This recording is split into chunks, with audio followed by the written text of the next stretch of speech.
o que é alguém sair da presidência com 11 containers de acervo sem ter onde pôr? Você sabe o que é sair com cadeira, com trono, com papel, com tudo que vocês possam imaginar? Olá, amigos do canal Vista Pátria, eu sou a Débora e Lula confessa na cara dura que levou 11 containers de presente. Eu fui o que mais ganhei presente.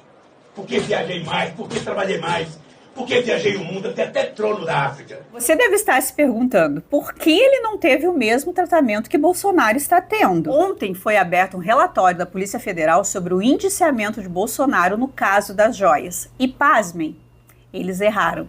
Você verá a explicação de um jurista sobre como esse relatório da Polícia Federal não vale nada. Mas antes de continuarmos, peço seu apoio ao canal Vista Pátria. Esse apoio serve não só para alimentarmos o nosso trabalho, mas também para ajudar na defesa do Alan Frutuoso. Meu marido, como vocês sabem, foi preso a mando de Alexandre de Moraes e preso injustamente. Ainda temos mais um ano de parcela com os advogados pela frente. Esses advogados, que por sinal foram muito eficientes. Podemos ver que muitos perseguidos políticos ainda seguem presos, mas os nossos advogados foram incansáveis. Mas eficiência tem um custo, e esse apoio que você nos dá ajuda a pagá-lo. Ontem, pessoal, eu falei que faltavam R$5.000 para fechar a parcela desse mês, mas graças à ajuda de vocês, hoje só faltam 2. Muito obrigada a você que pode nos apoiar. E desde já agradeço de coração imensamente, pois é muito importante o apoio de vocês.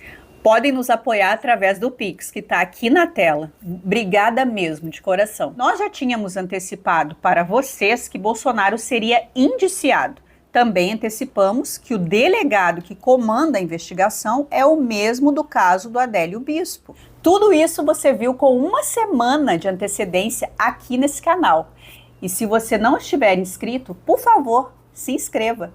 Mas mesmo esse sendo o caso que iria supostamente acabar com Bolsonaro, os policiais estavam dedicados somente a isso, dia e noite. E nem assim foram competentes para fechar um relatório com dados corretos. Vamos ver o que o Dr. Emerson Grigoletti fala sobre o relatório durante a entrevista à Gazeta do Povo.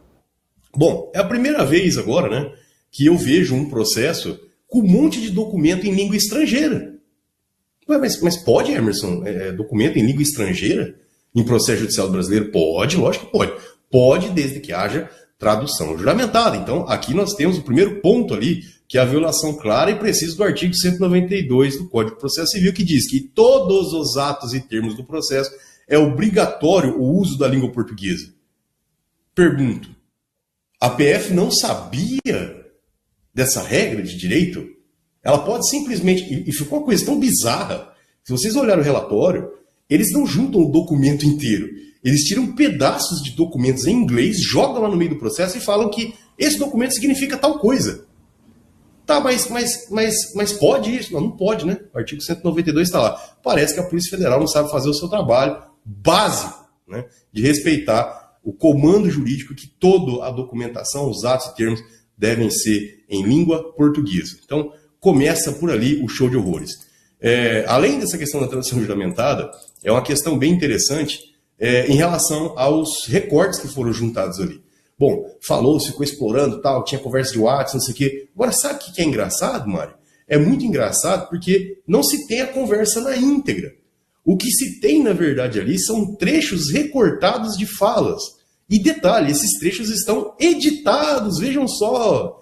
Pô, mas será que o judiciário, a PF, assim, pode editar a prova assim? Você vai lá e coloca. Então, assim, é uma coisa bizarra. Porque o correto, né, dentro de um processo que se diga minimamente, que tem uma lisura mínima, é que haja a íntegra da conversa ali.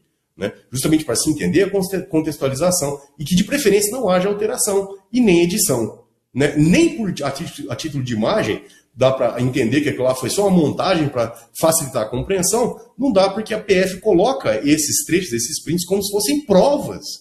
Entendeu? Então, assim, você induz a pessoa a uma conclusão totalmente equivocada. Né? O certo seria a íntegra. Mas, enfim, teve de tudo. Ou seja, teve a atenção de prova. Quem diria, hein? Eu jamais imaginaria que um negócio desse poderia acontecer. Bom, Um ponto também que eu achei absurdo ali, né?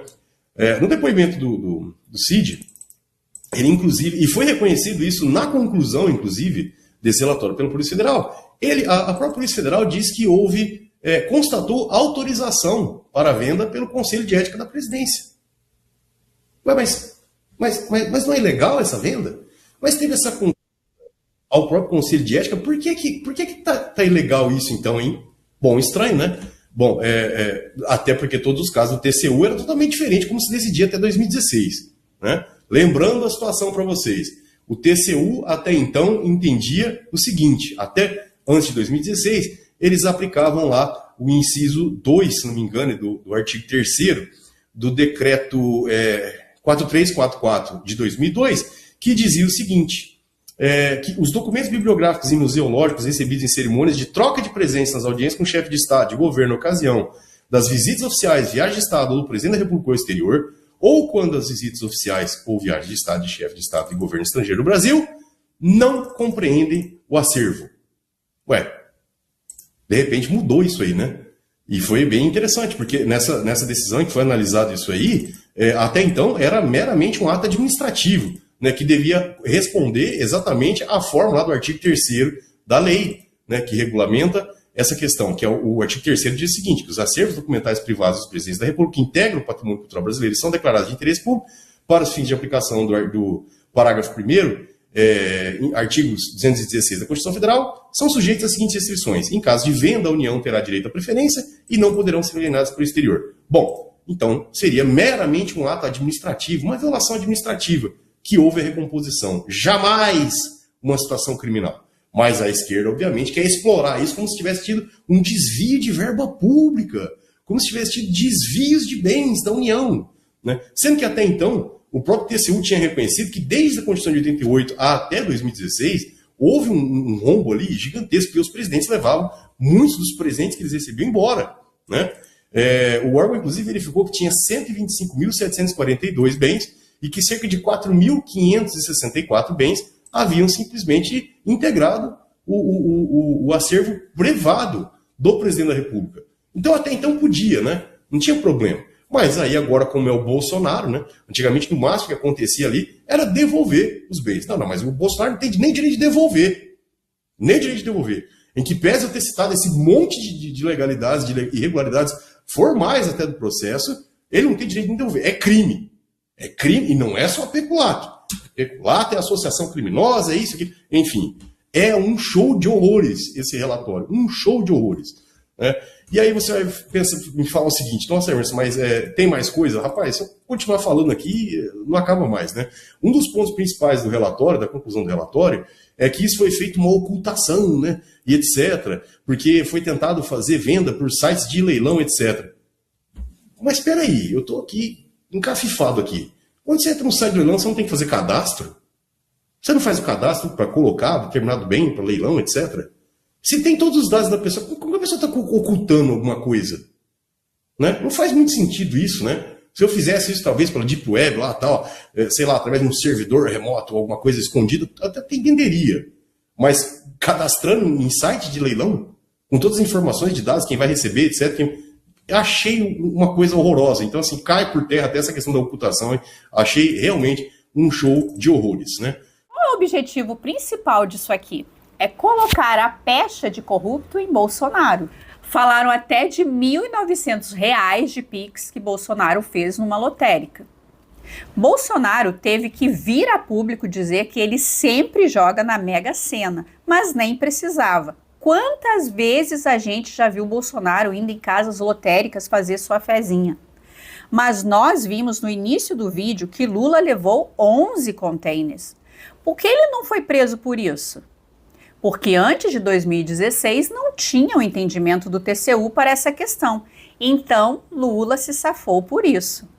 Na época da Lava Jato, eles até encontraram um desses containers, mas nada vai acontecer, porque antes de 2016 era liberado.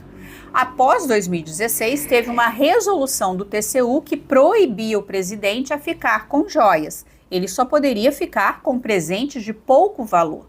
Por isso, Bolsonaro corre sérios riscos de ser condenado. Mas como de cara nós já vimos que o relatório foi mal feito, pode ser que a PGR não faça denúncia. Vamos aguardar os próximos dias. Eles ainda têm a cartada da tentativa de golpe e do cartão de vacinas. Pessoal, vou ficando por aqui. Obrigada a todos vocês que nos assistiram mais uma vez. Não esqueçam de compartilhar esse vídeo se você gostou. Um forte abraço a todos. Até a próxima e tchau, tchau.